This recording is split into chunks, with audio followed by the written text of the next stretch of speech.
Hello everybody, this is Nettie from Patchwork Mindfulness and I'm giving you an update on my 2026 Patchwork Top Making Challenge. I've just started the first one, which is with Besties Green, the Tula pink one. So I'm starting at number 36, this is number 36 and I'm working down to 1. Okay, and that's so I can see how many I get to by the end of the year without having to count them up. So this is the next step after cutting out. I cut everything out and labelled it, and I will insert a picture to show you what it looked like when that was done. But the next step for me before I get sewing is to go through the key and look at the type of blocks that I have to make. In this instance I have to make 1, 2, 3, 4 blocks. But before I can make this block, I have to make these blocks because these are smaller 2-inch. These are 3.5 inches. These are 2-inch squares, so I have to make up these blocks and then they go opposite each other to make this block. So there's actually only 3 blocks, 1, 2, 3.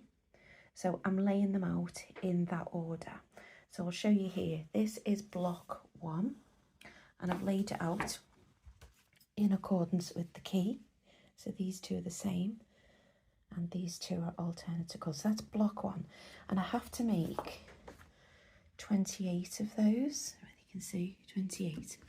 So there are 28 pieces, and then what I will do is I'll take them over to my machine and I'm going to stitch these two together, these two together, and I'm going to do all of those. I'm going to chain piece, and then once I've chain pieced, I'm going to press them, both of them, and then I'm going to join those to those and give them a final press, and they'll be done. So I'm trying to keep organised and do that. So that's block 1. This is block 2, so this is this block I was talking about here. So this is what the smaller blocks are made up of. So this block here is made up of these. So this block has to be made up and it has to be put there as well. So what I will do is I will chain piece each of these. Now I have to make 56 of those, 2 lots of 28. So I'm going to chain piece those, and then do as I did in block 1 and join them up. Once I've made them, I'll be able to then put 28 there, 28 there, and then stitch them to them to them, exactly as I did with block 1. And then block 3 is a 9 block. Okay, so this is just going to be a lot of chain piecing. So I'm going to chain piece those, and those. Then once they're done, I'm going to keep them all in order, row 1, row 2, row 3. Then I'll go back and I'll stitch them on to the pairs. And then once they're stitched on, it's a matter of joining up the rows together. So that is the next step. The only thing I've got left in the box, as you can see, is a generous amount of leftover fabric. So you could use that in another project. I'm putting any scraps I've got towards an EPP project. And in there, I've got the inner border, I've got the binding, and these are the fishy borders. So let me show the pattern again. These are these borders. Now they have been cut so that the vertical ones have the fishes going this way and the horizontal ones have the fishes going this way. So you've had to cuff them from the meterage provided in the correct way. So that's why they are listed separately under that. So the only things in the box is those now, and this is just scraps for me to tie stuff together. So now what I have to do, I'm trying to keep organised, is I have to get on and do a lot of chain piecing. Then once all the chain pieces are done, I'll have all the blocks together. So the next time you see this, all the blocks will be done. I'll go through all the blocks and show you what they look like.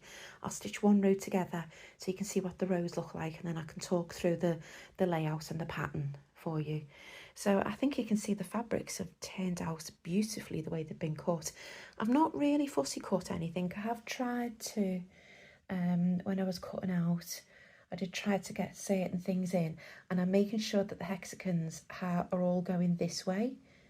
Apart from those, they should be like that. See, I noticed it straight away on all the hexagons. So this line is running through that way rather than that way. So there's no line. I want all the hexagons to go that way. And what I've decided on this one is to have all of the stripes going that way. I did toy with the idea about whether to have them going that way as well, and I thought no, it's too distracting.